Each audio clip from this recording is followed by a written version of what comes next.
Hello and welcome to the channel. The Zeltbahn, or in English the tent square, was part of every German soldier's standard issue kit through World War II. The Zeltbahn, or Zelt for short, was a multi-purpose piece of equipment that could be used as either a rain cape or a poncho, a personal camouflage oversmock, a means of camouflaging equipment, and as means to construct a multi-purpose shelter. In emergencies, it was even used as a basis for an improvised flotation device or medical stretcher to carry wounded soldiers. For good reason, this was often referred to as the tent with 1,001 uses. During World War II, the new and updated version replaced the previous iteration. The pre-World War I Model 1892 Zelt employed by the German Armed Forces during World War I. The Model 1892 Zelt was again a square shelter half that was made of brown, waterproof cotton canvas material and measured 165 by 165 centimetres, with a finished Zeltbahn consisting of two pieces joined at the centre by a felled double seam, and the edges were doubled over. For protection from the rain, the shelter half could be draped over the shoulders and tied around the neck with the neck pull cord. In this manner, the shelter half guy line was also pulled through the 5 loops in the middle and was tied around the hips. Originally, all NCOs and enlisted men were equipped with a Zeltbahn and its accessories, while the mountain troops, cavalry, field artillery and train crews were not issued with such items. The portable Zeltbahn equipment consisted of a shelter half Zeltbahn with guy line, a 3-piece tent pole set and 3 tent pins. The new Zeltbahn, introduced in 1931, was a triangular shape that measured 203 centimetres down 2 sides and 240 to 250 centimetres down the third. The short side had 12 buttonholes and buttons for attaching the Zeltbahn to other tent quarters. At the base edge were 6 grommets through which drawstrings were threaded, plus 6 more buttons and buttonholes for fastening the Zeltbahn closed when worn over the body. Each corner also had a large grommet for tent pegs. Early patterns were issued in field grey, but by 1939 the German Army camouflage pattern, commonly referred to today as splinter pattern, was being used. The material used was cotton, tightly woven so as to be water repellent. The splinter pattern camouflage was printed in 2 shades, light and dark, with each side being made from separate pieces of camouflage cloth. In the late war, many tent quarters were manufactured with 2 pieces of darker camouflage. There was also a reed green and light tan version for troops in North Africa. Many different variations of the Zeltbahn were produced and existed during World War II. This includes the standard light dark splinter with aluminium metalwork in the early war, being replaced with later war steel or zinc metalwork, the brown or ochre camouflage pattern that was produced from 1938 to 1942. The Italian camouflage series were issued following the capitulation of Italian armed forces in 1943. A lot of Italian stock came to the German armed forces who were occupying Italy. The stock of material was widely used by Germany because of the increasing demand for equipment. In addition to other products, Italian camouflage fabric was often used to create shelter quarters. An example rare variation was produced called reduced pattern. Evidently, these were later war productions, as surviving examples have RB numbering system markings on them, beginning with the 0 or industry prefix. Additional Zelts were produced in what has been called carbon overprint, which is typically a brown or grey shelter quarter produced in a single colour.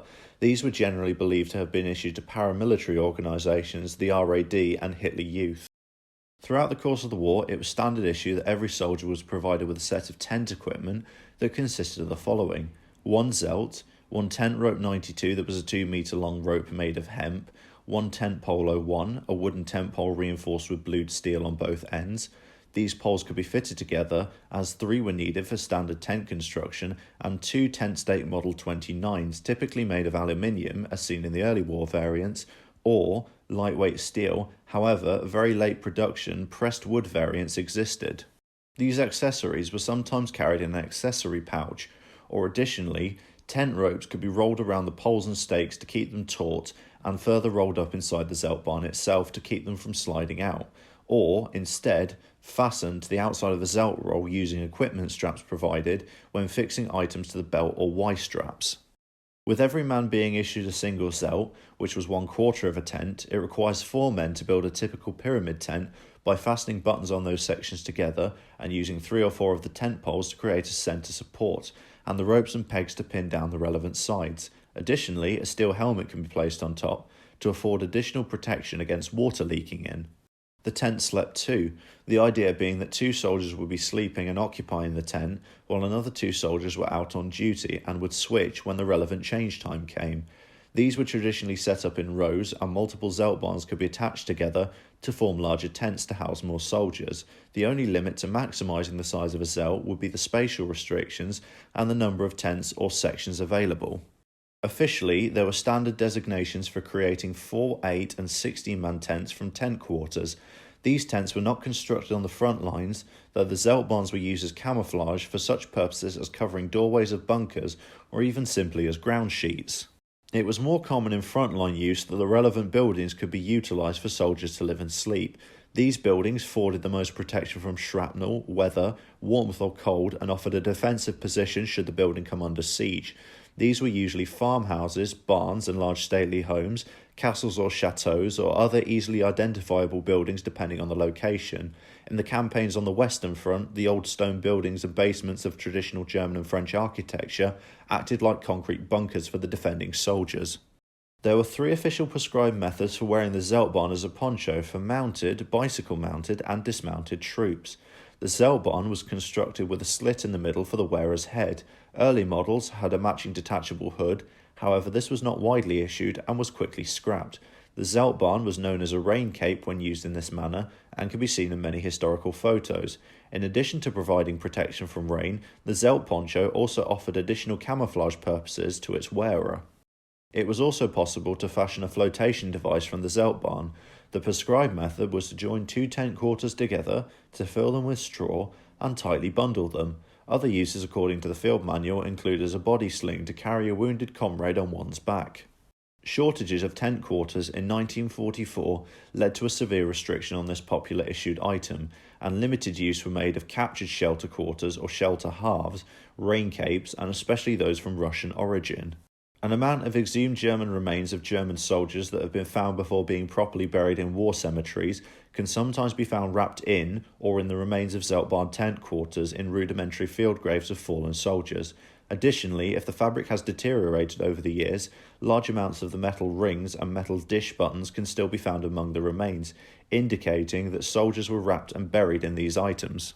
There were, of course, large purpose-built tents used to house headquarters, medical units, and came in a variety of sizes and prefabricated kits. The heavy-duty staff tents were also pre-made from canvas, which usually had an opening in the front, and mesh windows on each side with a canvas roll-up cover.